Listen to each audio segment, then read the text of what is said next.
talk about knot theory. And of course, first of all, I'm very thankful to be here. I myself was a student of MTTS and gained a lot from it. So I'm very happy if I can give back in any small measure. So my aim is to talk about knot theory. And the reason I chose this topic of knot theory is because, first of all, knots have been fascinating people from history. But as I said in abstract, the main point is that knot theory gives a very nice, smooth ramp for students to enter deep mathematics, because in the beginning, knot theory is has tools which are very basic and can be understood by a high school, by a 12th standard, 10th standard student. But then gradually, the mathematics that goes into understanding knots becomes more and more complex, and you need sort of deeper and deeper tools from mathematics. So just to kind of drive home the point that knot theory has kind of fascinated people for a very long time. Let me just put some pretty pictures. So these are some examples of Chinese knotting. So this is apparently an art form which is very popular in China, where essentially they knot it in strings in different ways, and it's supposed to signify good luck and have other sort of happy meanings. So they often exchange these kind of knot patterns in festivities and so on. And in ancient Incan civilization, which is in South America, they in fact used knots more significantly. They used it in fact to understand, to keep records. So they didn't have a script at all. And the way they stored records of how many bales of hay are transferred from here to there, or taxation for a big civilization and so on, was all stored in terms of knots. So what you see on the left is in fact from a museum, an actual what's called a quipu. It's an Incan method of keeping records. On the right is just a diagrammatic representation of this, where essentially you've taken a braid of knots and you kind of knot it in different ways to save records. And of course, if you talk of any ancient civilization, that must always include India as well. So in India, we also have sort of been fascinated by knots for a long time. Such a knot is often found in temples and in scriptures as well. It's called an endless knot. In Sanskrit, it's called Srivatsa. And if you in fact go to Chennai, as I'm sure some of you are from, there's this temple to Marundishwara.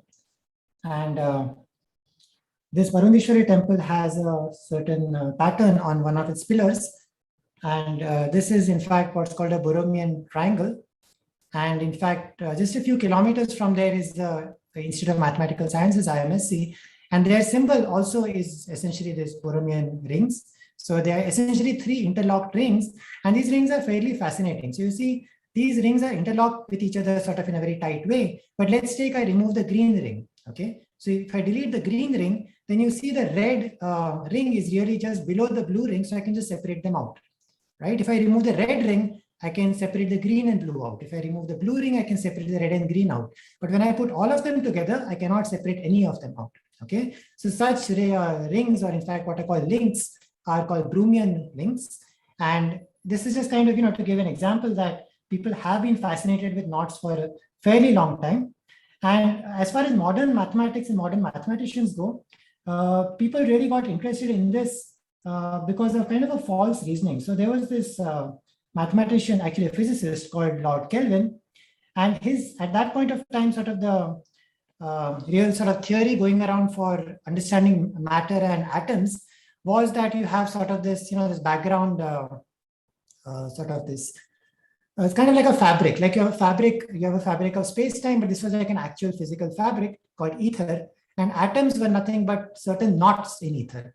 So this was the sort of the theory which was in vogue at that point of time in the 1800s, and Lord Kelvin was a big proponent of this theory. And so in order to understand atoms, just as we sort of construct these periodic tables, one way of understanding atoms would be to understand knots, because if you understand all the knots, then every knot essentially corresponds to an atom. And Peter Tate was a physicist, a Scottish physicist, who really got onto this sort of bandwagon and spent a lot of his life really trying to tabulate knots. So what are all the possible knots? So this is just an example of knots with up to 7 crossings, but he tabulated knots up to 10 crossings. And it was a huge exercise. It's a very difficult problem, which I want to come to. And of course, in modern world, there are several applications of it. I don't want to spend too much time on it because this is supposed to be a short talk, but maybe just some pictures, to keep people happy. So sort of some modern applications of this Okay, anyway. So there's some modern applications. On the left is what's called a bow knot. This is often used in sailing. In the middle, in fact, is a paper from MIT by this guy called Summers, where it's essentially a DNA link. But you see the DNA being a molecule, it's a long chain. And this long chain is kind of swimming around in the cell. So it's not a rigid shape. It kind of knots among itself. It kind of knots.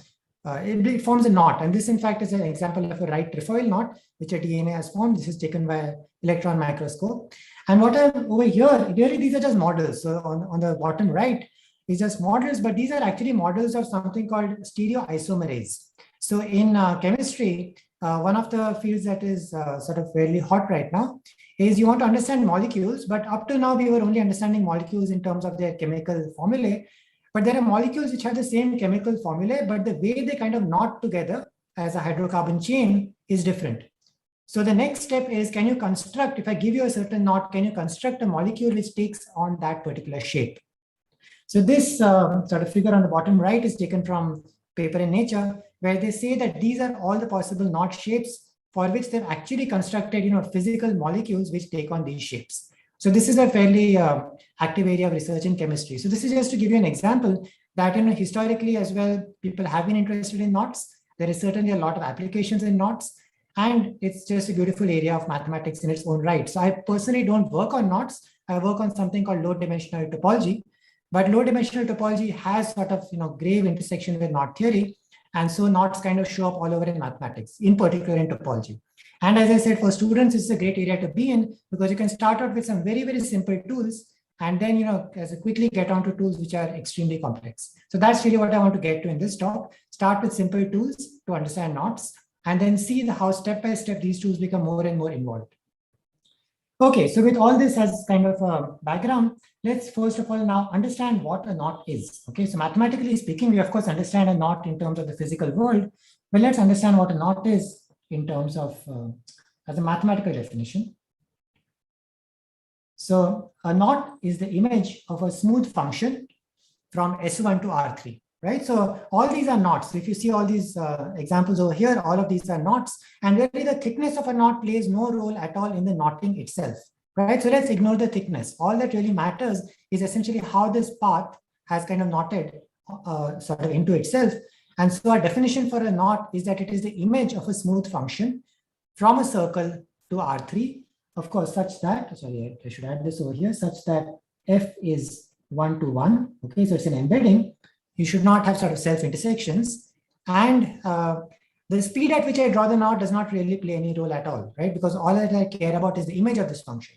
So let's in fact insist that I'm drawing a constant speed. And I can always sort of do an arc length parameterization. So I can assume that the speed at which I'm drawing the knot is a unit speed. So I'm drawing a knot at unit speed, and I'm looking at the image of this function. And that's what I call a knot. So what you see on the left over here, what you see over here, sorry, what you see on this picture over here, this is just an image of a knot, right? It's the image of a circle in R3. R3 is the real world that we live in, sort of the Euclidean space with 3 coordinates x, y, and z, okay? So this is an example of a knot. Now, what does it mean to say two knots are the same? That's so the moment we have to define an object in mathematics, we need to say what it means for two objects to be the same. So for example, if I give you two groups, and let's take I give you the group Z2, right? And I say the elements over here are 0 and 1. Or I give you a group where I say the group is now E comma A, where A square is equal to E. Now the symbols are clearly different, right? But that doesn't mean the group has changed. It is still the same group Z2, right? So you want to say that two groups are the same if they are group isomorphic to each other, right? Similarly over here, if you look at the knot on the top and the knot on the bottom, these two appear to be different. Like if you just look at the number of crossings, there are 3 crossings over here. While in this diagram, there are 1, 2, 3, and 4 crossings over here, right? So as diagrams, they clearly seem to be different, but it doesn't make sense to call them different because you know that if I look at this twist and I just kind of untwist it, I kind of play a movie where I start out with this twisted knot and I gradually just untwist it. In that case, I'll end up with this particular knot over here.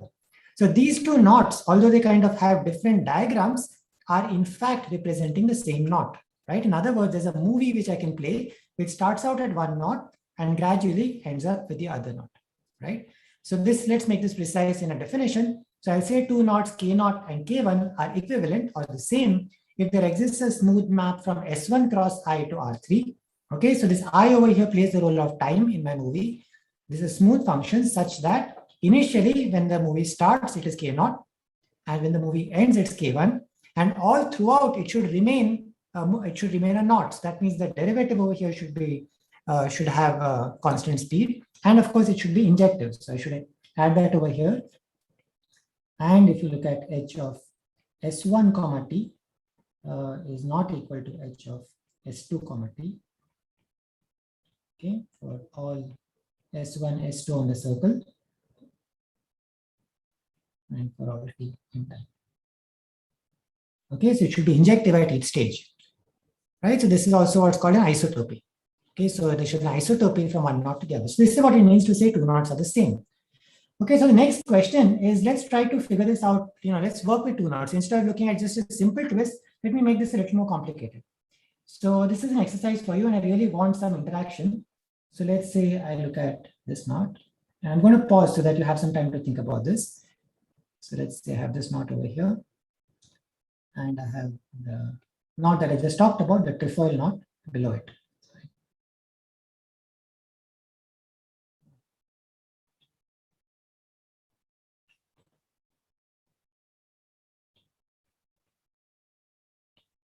So I have the trefoil knot right below this, okay? And the question for you is, are these two knots in fact the same or not? In other words, can I sort of play a movie which goes from one to the other? I'm going to pause over here, and I really want you to think about this. I'm going to pause for 30 seconds because you don't have too much time, but try to work this out. Stare at this for a while, and can you in fact play a movie which goes from one to the other? Okay, so I'm going to pause for 30 seconds. Let me time it so I don't overshoot this. Okay, think about this. So the question is, are these two knots in fact the same? That's the question.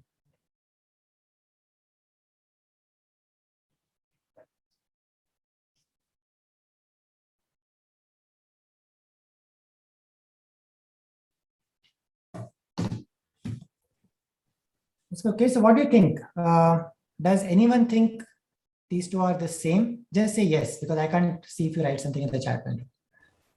Yes, sir. Okay, at least one person thinks it's the same. Does anyone think these are not the same? That they're different?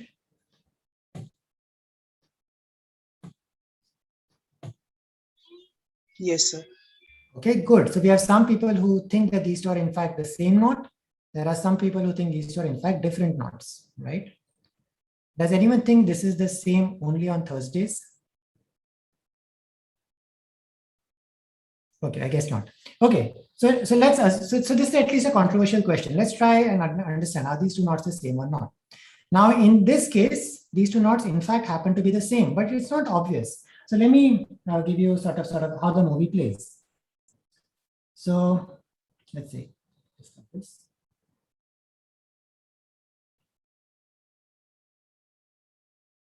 Okay. Okay, so try and understand what's happening over here.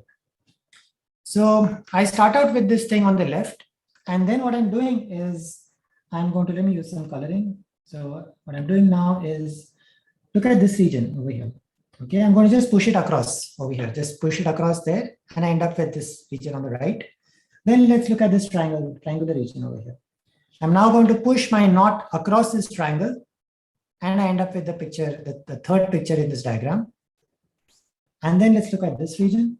Again, I'm just going to push this across, and I end up with the fourth picture in the cycle. And then I'm going to untwist it, right? So I'm going to untwist this region, and I end up with sort of a standard picture of the trefoil. So these two knots, which look a little different, in fact, not too different, but they do look a little different. The number of crossings is different, and it's not completely obvious like in the first example that I wrote over here. So in this example, if you see, it was completely obvious. Yeah, of course, these two are the same. Now, these two is not completely obvious, but now that I've put the intermediate steps, these two are in fact the same. Okay. So how do we understand knots? So if you think of a knot, then what you're really going to look at is a knot diagram. So one of the most fundamental questions that we have in knot theory is, if I give you two different knot diagrams, then do they in fact correspond to the same knot? In fact, a big chunk of knot theory is just trying to answer this question. We have partial answers, we have algorithmic answers, but I would say we don't really have a computably efficient way of going about it still. We do have algorithms for it, but they're not computationally efficient, even by modern computers. Okay. So how do we approach such a problem? And so let's see. So we have these two knots. Now I've broken this up into some simple steps, right? To go from one diagram to the other. Can you always break it up into some collection of simple steps? Okay, because this is kind of what we do in mathematics, right? You have a difficult problem. Let's try to break it up into simpler steps. Each of these moves that I've done is a very simple move, right? I've just kind of pushed things across, poked things one under the other and so on. So let's sort of institutionalize, let's write down such moves. Okay, these moves are what are called Reidemeister moves.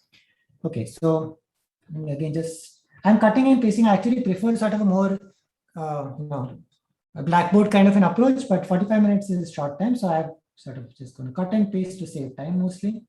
But if you have any questions, please stop me. I really want this to be a more interactive session. Okay, so these are what are called Reidemeister moves. Okay, of course, named after mathematician Reidemeister. And these are kind of the moves that I just did over here. So the first Reidemeister move is basically twisting or untwisting, right? So for example, over here, this really is a Reidemeister move 1, right? That's what I've done. It's just a Reidemeister, it's an untwist.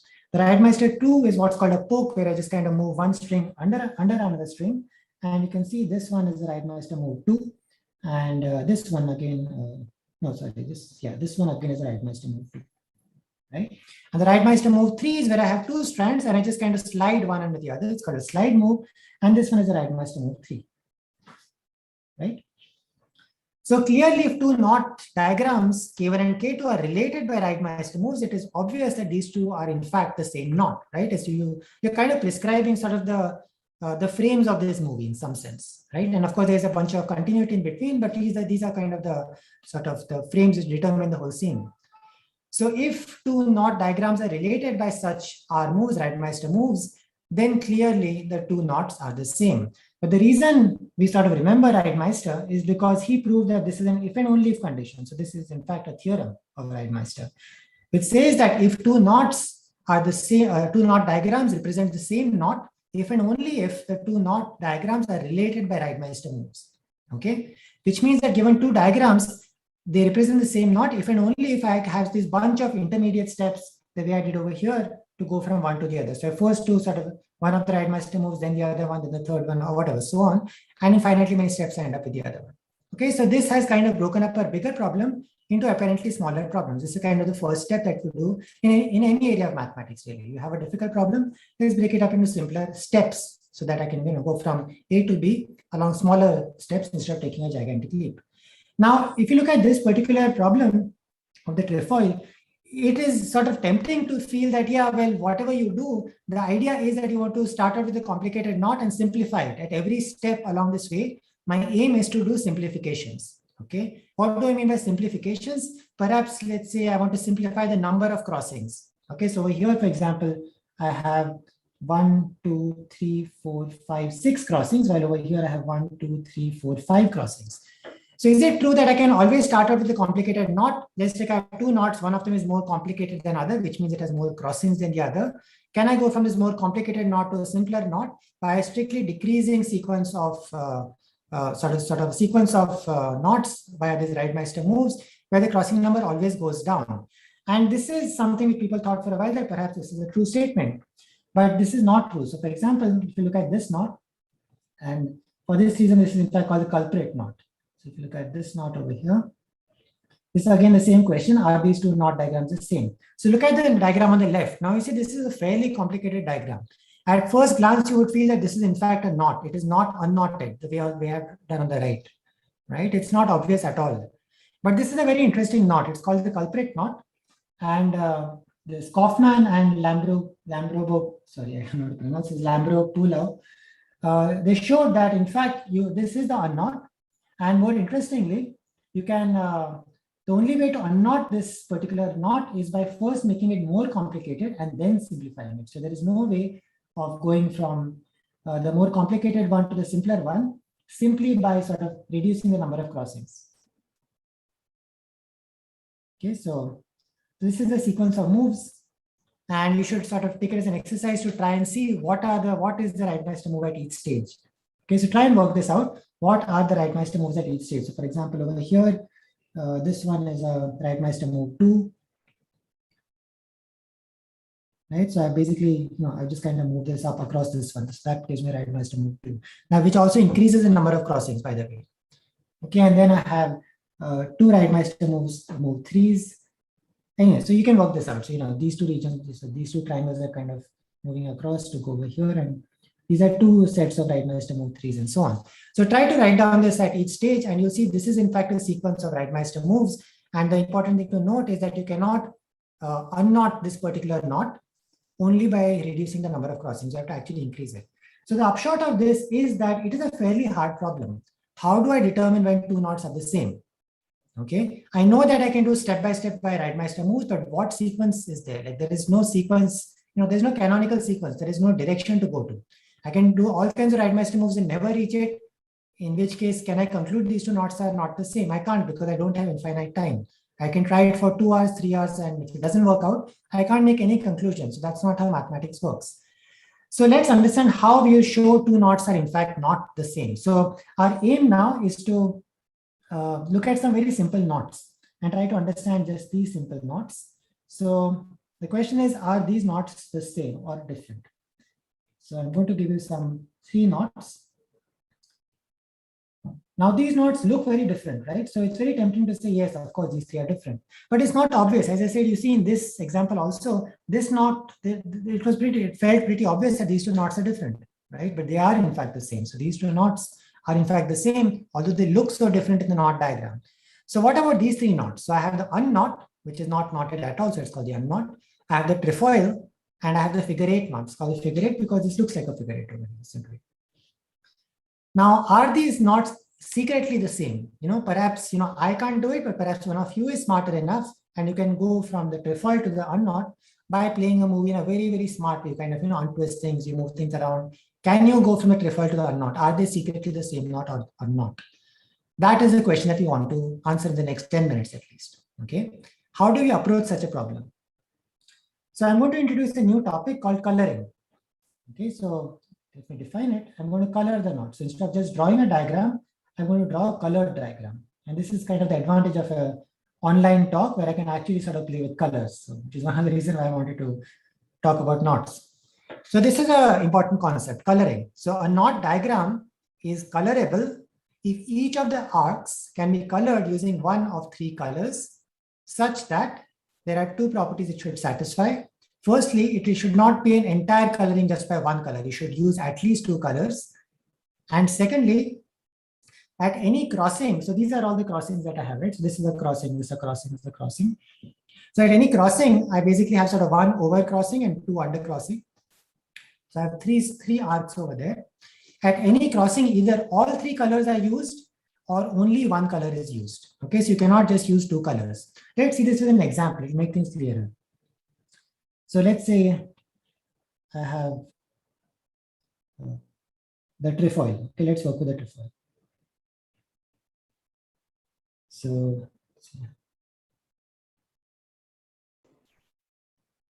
okay, so how do I color this? So let's use red, green, and blue. So let's say I start with red. So I'm going to color this arc as red. Okay. Now, of course, I have a choice. I can either continue with red or choose a different color. Let's choose a different color. So I'm going to continue on this next arc with green. Right. Now, if I look at this particular crossing, I have red and green over here, right? So this cannot continue as red. It cannot continue as green because of the second property that I have, that at any crossing, either all 3 colors are used or only 1 color is used. Over here, 2 colors are already used. So this must be a blue. And this already gives me a crossing. So now if you look at the other 3 crossings, that's again red, green, blue, red, green, blue. So this is a valid coloring of the trefoil knot. Okay, but of course, right now I cannot say it's a valid coloring of trefoil knot. All I can say is that it's a valid coloring of this diagram of the trefoil knot. Let's look at a different diagram of the trefoil knot. Okay, so let's say I look at the messy diagram that I had on the first few slides. Let's look at this diagram. Okay, I know this is a trefoil. Okay, we kind of worked it out step by step in the few slides above us. Let's try and see if this is in fact an unknot. Is colorable or not. Okay, so again, I'm going to start this process and let's hope I can do this. So there is no canonical way to do this, right? So perhaps this might work, perhaps it might not. If it works, then it is colorable. If it does not, then all I can say is that my way of doing it didn't work. Perhaps there's a different way of doing it. But you can kind of combinatorially go through all possible ways and then conclude something about it. Okay, so let's say I color this one as green. Now, once I have red and green over here, this one is supposed to be blue. Now that I have blue and green over here, this one is supposed to be red. Since I have a red and red over here, this one is supposed to be red as well. Now red and green, so this is supposed to be blue. Right, and what about this one? I have red and green over here, so this is also supposed to be blue, which means all of these are just blue. And this is a valid coloring, right? And if you look at focus on every crossing, either it is a solid color where all of them are the same color, or I have 3 different colors at every crossing. Okay, so this is another valid coloring for this diagram of the knot, of the trefoil knot. Let's look at one more diagram, which I'll ask you to do it. So if you, I don't know if you have a piece of paper with you, this one which looks very different is again, in fact, just a trefoil. Just try it for a few seconds. I'll give you maybe like 20 seconds. Of course, you can't show it to me, unfortunately, but try it out. Try to give this coloring with red, green, and blue. Even if you don't have colors with you, just call one arc red, one arc green, and see if you can do it. I'll give you maybe 20 seconds to do this.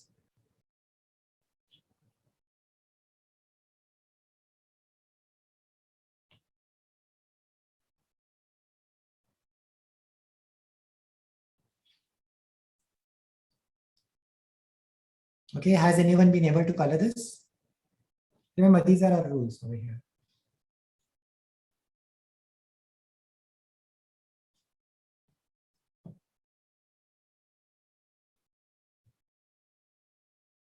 Anyone? Yeah, there's only 3 arcs, and you can color each with a different one. All 3 crossings end up being 3 color. Exactly. Okay, so let me just keep a candidate over here for those of you who haven't yet got this. Okay, remove this one.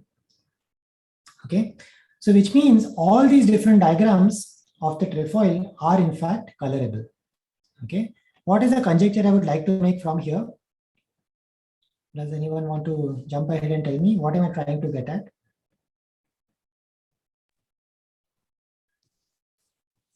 Someone? Equivalent knots are all together colorable or together not colorable. Exactly, exactly. So the point is either a knot is not colorable, or if one diagram of a knot is colorable, then every diagram of the knot is colorable. Exactly. Okay, so this is our conjecture.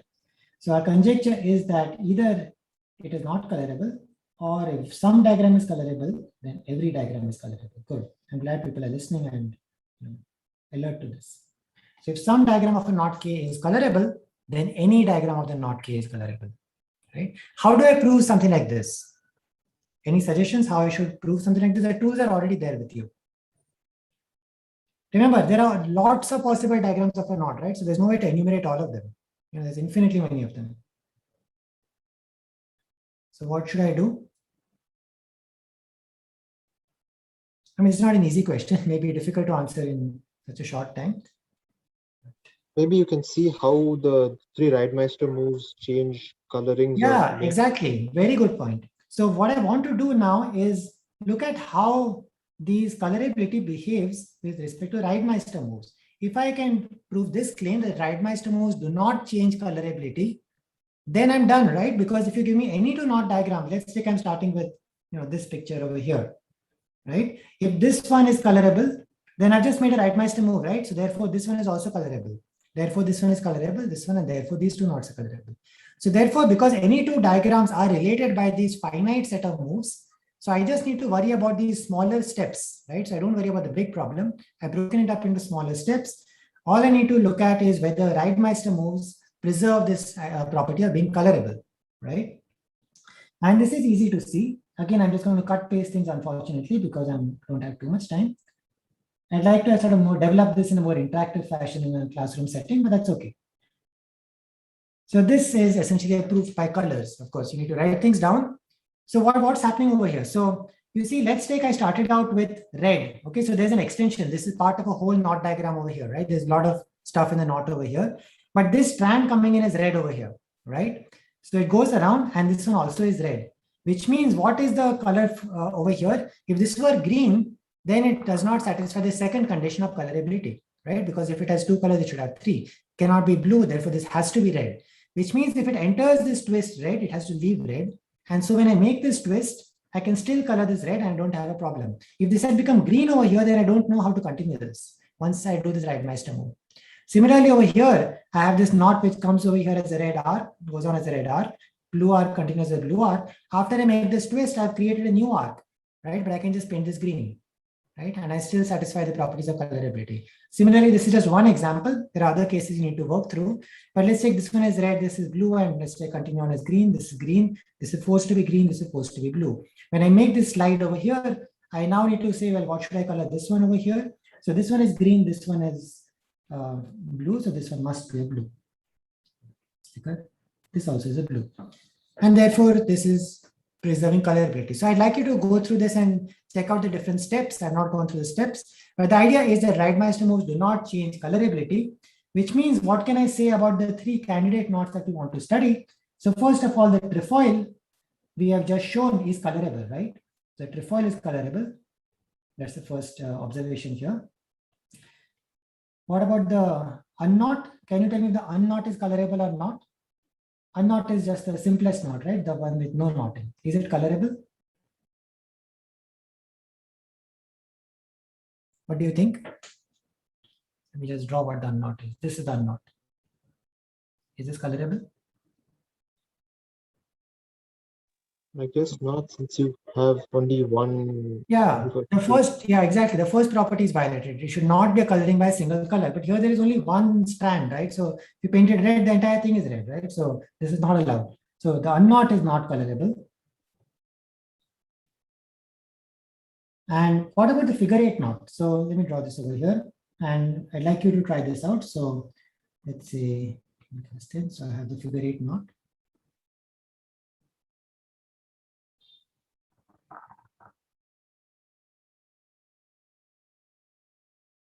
What do you think? Is this colorable or not? I'd like you to try this out. Again, I'm going to give you just 20 seconds and then I'll move on.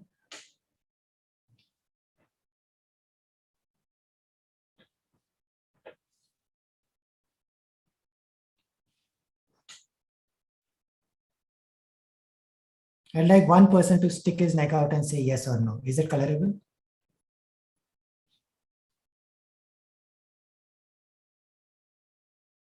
It doesn't seem so. Okay, Yeah. good. I'm glad to get some answers. So this is in fact not colorable, and you can always check this sort of combinatorially going through all the cases, but let's just blindly try and color it. Let's see what goes wrong. Let's say I do this red. Now I can continue on this knot as either green or red or green or blue. Let's say I continue on as blue, right? So really I can either do red or a different color. That's the only two options. So just go through the two options. Let's take and make it blue over here. Right now, let's see what else is forced on us. So now things are forced on us. So if this is red and blue, this one has to be a green, right? And if this one is blue and green, then this one has to be a red. There's no other choice. But then if you look at sort of what's happening over here, black again, see what's happening over here, this is not a valid coloring, right? Because the three colors are not used, just two colors are used. Of course, this is not a proof, but if you go through all cases in a similar fashion, you can show that the figure 8 knot is not colorable. Figure 8 is not colorable. What can I conclude from this? Someone, would you want to help me out? They are not equivalent knots. Which two knots are not equivalent? Yeah, trefoil knot, unknot, and figure 8 is not equivalent. Right, but what about, see, I have not yet shown that the figure 8 and the unknot are different. Right? The trefoil is not the same as the unknot. The trefoil is not the same as the figure 8. That's all I've proved. Okay. So I've shown, so the conclusion of this is that trefoil is not the unknot, right? Because one is colorable, one is not. And the trefoil is not the unknot. Not the figure 8, sorry. I have not yet said anything about the relation between figure 8 knot and the unknot. This question still is open. Let's try this. Okay. So this is kind of the first level. This is a very, very simple tool. And as I said, this is something that, is extremely simple to start with. But now let's kind of move one level higher, okay? Because we still have open questions with us, figure 8 and the unknot. Is the figure 8 secretly an unknot? Can it be unknotted? So what you're going to do is really just understand the same thing as colorability, but instead of talking about it as colors, I'm going to talk about it as numbers. So really nothing has changed. They're just symbols, except now instead of red, green, and blue, I have 0, 1, 2. So I'm going to talk of colorability using symbols. Okay, so the idea is the following. So look at one particular crossing. Okay, so I have some symbols X, Y, and Z. Z is the overcrossing, X, Y are the undercrossings. X, Y, Z are symbols from 0, 1, and 2. And the condition 2 that if 2 colors are used and all 3 are used is in fact the same as saying that X plus Y is congruent to 2Z mod 3. Let's understand this. Let's take X and Y. I'll just give you some examples. Let's say X was 0 and Y was color 1, right? In that case, this Z is going to be forced to be 2 because that's the only one. If this was 0 or this was 1, then this equation is not true. Remember, 4 is the same as 1 mod 3. When I say mod 3, it means they're the same up to multiples of 3. Okay, let's look at something else. Let's say 1 plus, it can't be 1 plus 1 because, but it can be 1 plus 1. In that case, this would be forced to be 2 times 1, right? So the 2 colors are the same on X and Y, then Z also must have the same color. Okay, and similarly, you can go through all the other combinations and you can check that the condition 2 that if 2 colors are used, then all 3 must be used is the same as this relation X plus Y is congruent to 2Z mod 3. Now, writing it in this way, of course, it looks sort of fancier, it's sort of more numerical, the sound looks more like mathematics and colors, but does this help me generalize in any way? What do you think?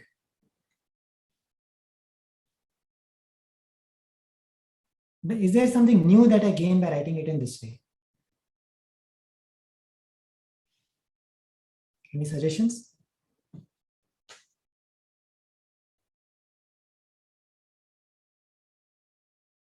Is that what part of this can I generalize?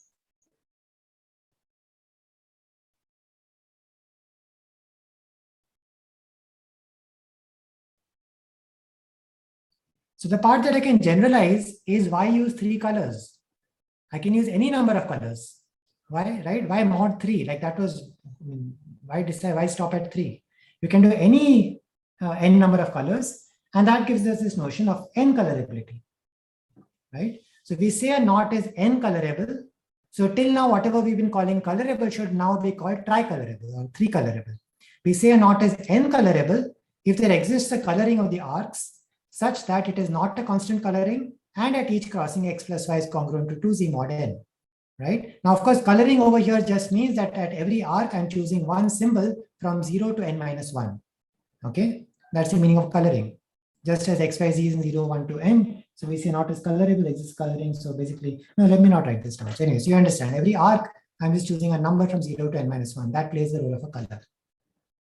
This is the idea of n colorability. Okay, so let's see this in action. There's an example. It's always better to work with examples. So let's look at the figure 8 knot, right? Our candidate knot. Okay, so we have our figure 8 knot, and I have simply labeled all the crossings 0, 1, 2, 3, and I've labeled all the arcs x0, x1, x2, and x3. Okay, so I've just labeled the arcs in the crossing. This is just a good old figure 8 knot. And now from what we've worked out, this K is n colorable if at every crossing this equation is satisfied. This X plus Y is congruent to, X plus Y is congruent to 2Z mod n, that condition is satisfied. Then I say that this knot is K colorable. That is, this diagram is K colorable. Okay, so K is n colorable if and only if the following system of equations has a non-zero solution, right? This is just my 2z is congruent to X plus Y. At every crossing, I have some such equation.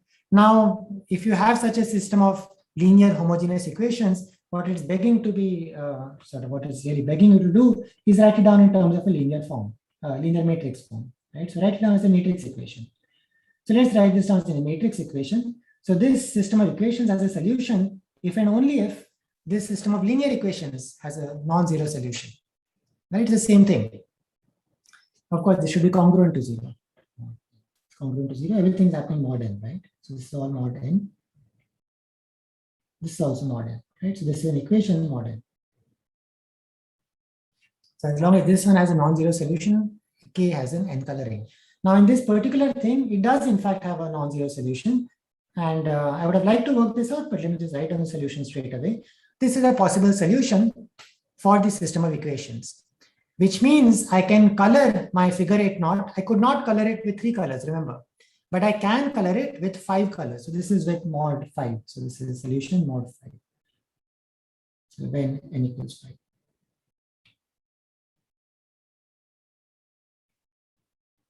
Okay, you should go back and check this. I think this will be uploaded somewhere. So you should check this, that this in fact does give me a solution mod 5. It's not an integer solution, it's a mod 5 solution, integer mod 5 solution.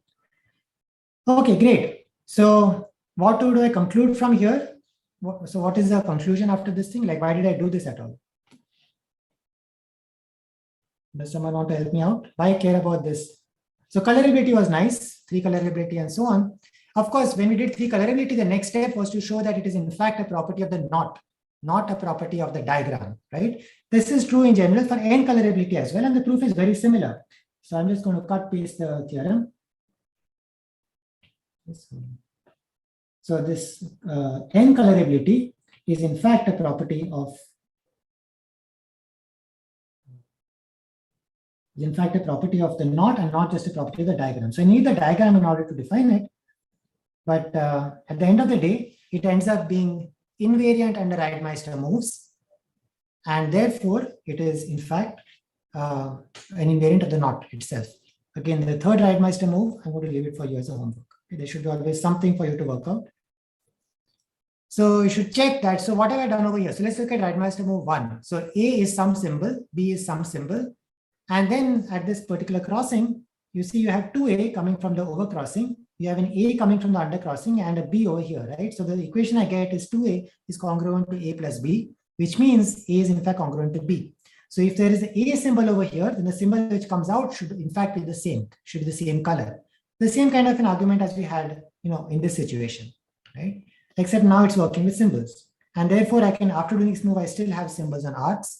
Similarly, if I have A over here, a B over here, a D over here, and some C over here, then what are the equations? So this crossing gives me the equation 2A is congruent to B plus C. This gives me the equation 2A is congruent to C plus D. Together, I get the equation B is congruent to D and C is congruent to 2A minus B. So again, the important thing for going in this direction is that B is congruent to D. So these two symbols must be the same. So after separating it out, this B is the same as D. So it's the same symbol on this strand.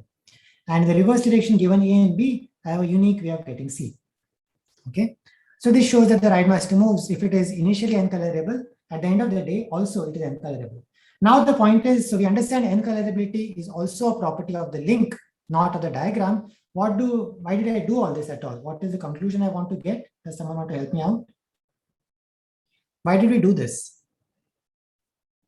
Now we know that the figure 8 is not the same as the unknot. Exactly, great, good. I'm glad people are paying attention. So remember, our aim was to understand just 3 knots. The unknot, the trefoil, and the figure 8. Using 3 colorability, I could show trefoil is different from the unknot and the figure 8. And using 5 colorability, I can show that the figure 8 is not the same as the unknot, right? Because on the unknot, only the constant coloring is possible, right? Which means it is not n-colorable. So figure 8 is in fact different from the unknot. Okay. Now one more level of abstraction. Maybe can I take 5 more minutes? Sure. Okay, great. So I'll just take 5 more minutes and give you one more level of abstraction. So we started with colors, went to integers mod n, and now let's understand what's happening. So if you look at this equation, in fact, you should take it as a homework again over here. Try to give a different 5 coloring for the figure 8. There are 2 different solutions. It's not a unique solution over here. So we don't really care about the solution. I don't care about what the coloring is. I just care that there is an n coloring, right? That's what I care about, right? Because the exact form of the coloring will depend on the diagram. The fact that there is an n coloring or not depends on the knot. So I only care whether the system of equations has a solution or not, which means what I really care about is this matrix, right? I don't really care about the solution. I want to understand whether the system of equations has a solution or not. Now, if you look at this system of equations, there are 2 properties which will stand out. Is there one property of this matrix which stands out straight away for you? Something very symmetric, specific about this matrix. Oh no. Yeah? Yes, go on. Sorry, I sometimes. have a feeling it will be invertible, or I mean, No, it may not in general be invertible, but there is Yes. something else that stares at you in the face, which is even a simpler observation. every row is kind of the same, just rearranged a bit. Right. So what I really wanted was that if you look at the sum of the rows, it is 0. Right? If you just add up all the rows, it is 0, which means as a system of equations, this is overdetermined. I can in fact drop any one of the equations and I still get the same solution. So it's an overdetermined system of equations. So one of these equations can in fact be dropped because the sum of these equations is always 0. This can also be proved. It's a very straightforward proof using combinatorics, but let me not get to it. That's one observation. The other observation is that suppose 0, 3, 1, 2 is a solution over here. What about 1, 4, 2, 3? Is that a solution? Suppose look at 1, 4, 2, and 3. Is this a solution?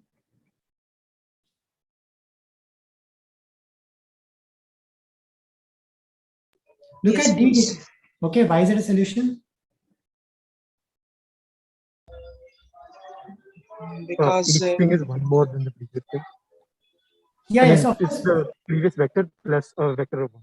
And the vector of Exactly. 1 is So look at these equations. If I replace x with x0 plus k, x1 with x1 plus k, and x3 plus x3 plus k, I just get plus 2k on both sides, just cancel out. So if I just add sort of one integer to the entire solution at every component, then I still get a solution, which means I can always insist that one of the variables becomes 0, right? I can always choose sort of a starting variable to be 0, which means, in other words, I can drop one of the rows, one of the columns, right? Let's take, I want to put x2 as 0, right? So I might as well just drop this row, drop this column. So I can drop a row and drop a column, and I still get an equation, a system of equations which has a non-zero solution if and only if the original system of equations is a non-zero solution. So let me write this down. So starting out with a knot, I ended up with a matrix, the way we talked about. It's a matrix obtained from the coloring equations at every crossing. From this matrix, I drop one row and one column, right? And I get a different matrix. Now, solution to Ax equal to 0 has a non-zero solution if and only if Mx equal to 0 has a non-zero solution. So rather than looking at Ax, let's understand Mx, this new system of equations. And of course, remember, the matrix form depends on the diagram. What in fact does not change is the determinant of this matrix. Okay, so this is what's called the knot determinant. So this is again a theorem, and it's proved in exactly the same way. Go through the Reidmeister moves, show that the modulus of the determinant of Mk is in fact a link invariant. Okay, the same kind of a proof. So I won't go through it again. And why is this giving me more information? So the link determinant actually does give me more information than the original n coloring business. And of course, you know, all we care about is, you see, this knot is n colorable if and only if that system of equations has a solution. System of equations having a solution will depend on the determinant of the matrix, right? So the following theorem is not surprising at all. It's in fact very easy to prove as well. It's just a slide worth of proof, but I won't prove it because we don't have the time for it. But it's good to state this theorem. A link is n colorable if and only if this determinant of this matrix and n have some common factors. So the GCD is positive, more than 1, right? And this is not surprising, even though I have not proved it, because clearly link is n colorable if and only if that system of equations is a non-zero solution. That system of equations is a homogeneous system of linear equations. So really the existence of solution depends on what the matrix is, or the determinant of the matrix is, right? So in terms of the determinant, I can tell whether the K is n colorable or not. But this determinant, so in some sense, determinant is at least as strong as n colorability, right? Because I can determine n colorability using the determinant of the matrix, of the knot. But it is actually strictly stronger. So the link determinant gives more information than just the n colorability itself. So let me just cut this, give you an example of a knot where the n colorability is the same for all n, but the determinants are different. So if you look at these two knots, right? These are not knots strictly, they're links. So it's a disjoint union of embeddings of circles. So the first one has determinant 4. You should go back and check this. This one has determinant 8, which means they're the same prime factors, right? So both links have the same prime factors. So the coloring properties are exactly the same. Something's n colorable with respect to this knot, this link, if and only if it is n colorable with respect to this knot. However, the determinants are different. And once we've shown that determinant itself is a link invariant, then we have essentially shown that these two links are different because they have different determinants. So this one more level of abstraction actually gave us something stronger. Okay. And so finally, what is one more step you can do from this? Well, we can look at, instead of looking at n colorability, where we looked at a system of equations, which was a matrix solution. Now let's look at a group. So we can assign a group to this called the coloring group, which is sort of one more level of abstraction. So the coloring group is the same system of arcs. So those arcs are generators, but now instead of having sort of this system of equations and asking whether that is zero, when that is zero, let's just put it as relations. So this gives me a group presentation where I have a bunch of arcs as the generators, and exactly the equations that I get, the coloring equations, I put as my relations, and this gives me a group. And the isomorphism class of this group is the link invariant. And the way it relates to our determinant is that the size of this group is exactly the determinant when determinant is non-zero. Okay. So when it is non-zero, then the group is finite and its size is exactly the determinant of the link.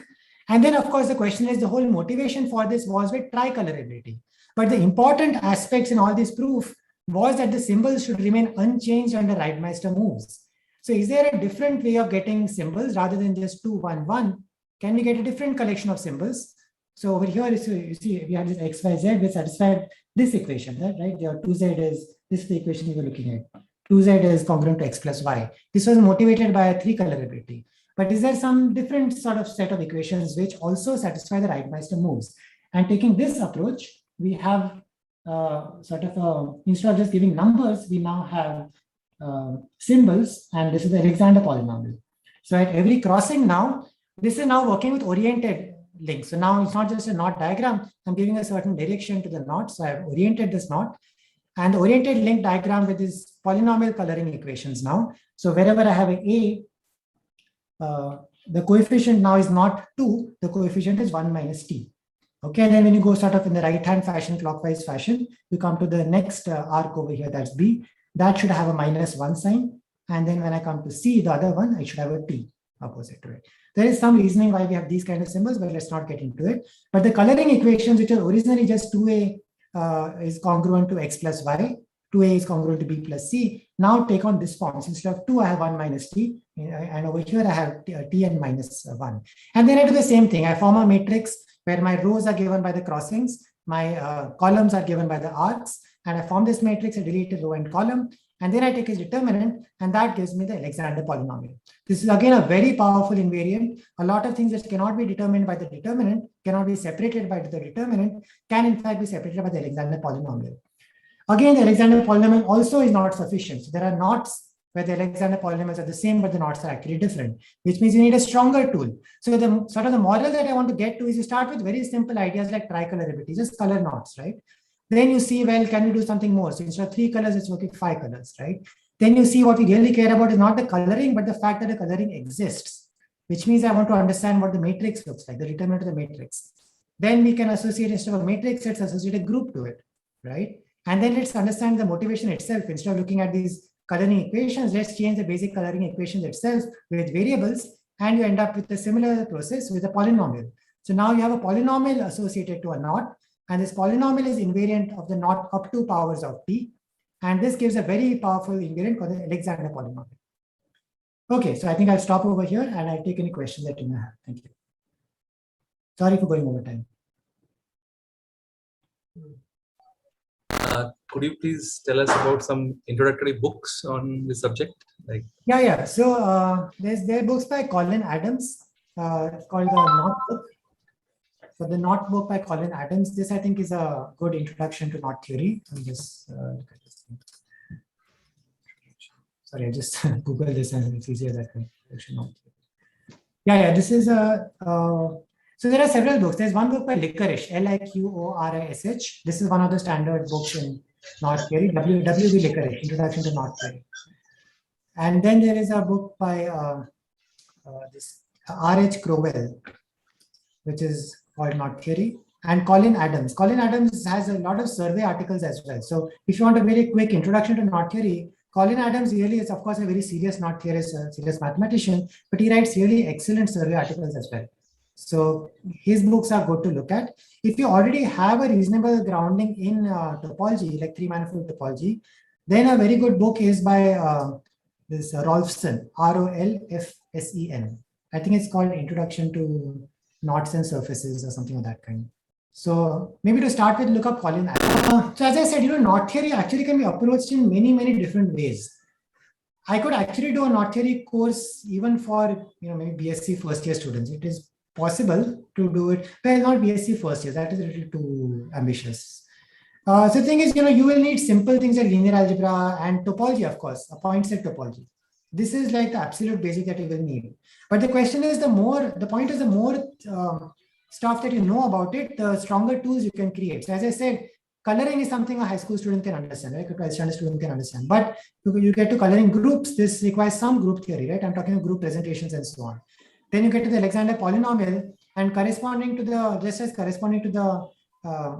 n colorability, I had this notion of a coloring group. Corresponding to this notion of Alexander polynomials, I really have a Z module. So then I need to understand a bit of module theory. And then, well, that also is not sufficient to completely understand knots. So then I get to some scheme relations. So I need to know a bit of maybe category theory. So the point I want to make is that whatever level you are at, you can start doing knot theory, and it will kind of push you towards deeper areas of mathematics. So to understand knots better, you need to know more and more of mathematics in general, both algebra and topology. But as a beginning thing, I think just a course in general topology would be enough.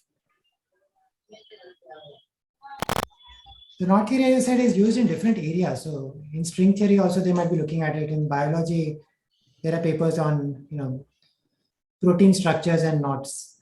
In chemistry, as I talked about, the stereoisomerase stuff, or molecular knotting, what they call. So there also it's used.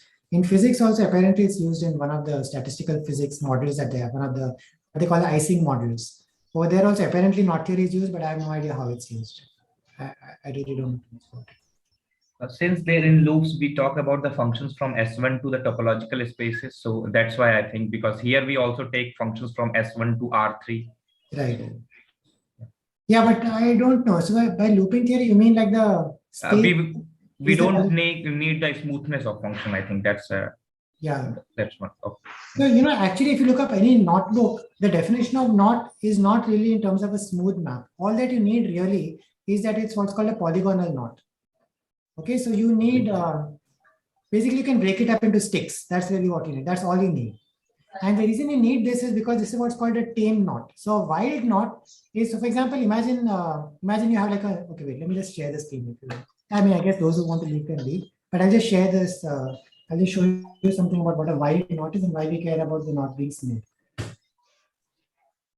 So I thought I was just kind of giving a reasoning on why these polygonal knots are important. I mean, so why we care about the polygon? Maybe I'll just describe it rather than drawing it. So the point is, imagine sort of take an interval and you break it up into half, then you break it up into 1/4, into 1/8, into 1/10. Okay, so you have the sequence where the set of points is going to 0. It's the limit point is 0, and you have this infinitely many intervals, right? Now what I'm going to do is I'm going to take this interval and I'm going to draw a knot, right? And I'm going to draw it with unit length. So think of this as an actual piece, so I cannot stretch it. I'm going to draw a big knot, right? Now I have a smaller interval, so I'm going to continue on and make a smaller knot. I have a still smaller interval, I'm going to make a still smaller knot, right? I'm going to continue this whole process till this knot, so it's like a sequence of knots. I have a big knot, then it goes on to smaller knot, smaller knot, smaller knot. And in the end, I have this limit of knots, right? And then I join the endpoint back to the original one that I started out with. You can actually get a continuous function from S1, which gives this as the image. Okay. Now, this function is not going to be continuously differentiable, because if you think of drawing this at unit speed, then you think of the arrow itself. The arrow is kind of going haywire, right? If you think of it as a point on a circle, right? The size of the arrow is not becoming smaller because I've drawn it at unit speed, but the derivative is now just a point on the circle. So it's kind of going haywire as you kind of make smaller and smaller knots. So it's not going to be continuously differentiable at sort of the limit point, but it is a continuous function. And for such continuous functions, if you think of these as knots, then in fact, these things like the Reidemeister moves do not work over there. So I don't want to look at what are called wild knots. I want to understand knots which are tame, which means that they have this kind of polygonal decomposition. So I can break it up into a bunch of sticks, finitely many sticks. And if a knot is continuously differentiable, then you can always do this. So an easier sort of quicker way to say is that it's just a smooth knot. If it's smooth, then it's polygonal, and therefore you don't have these kind of weird situations, which is called a wide knot, which is why I talked about smoothness. Other than that, smoothness doesn't really play a role. The smooth structure does not play any role at all. It is just to get this kind of a polygonal construction. That's what I say.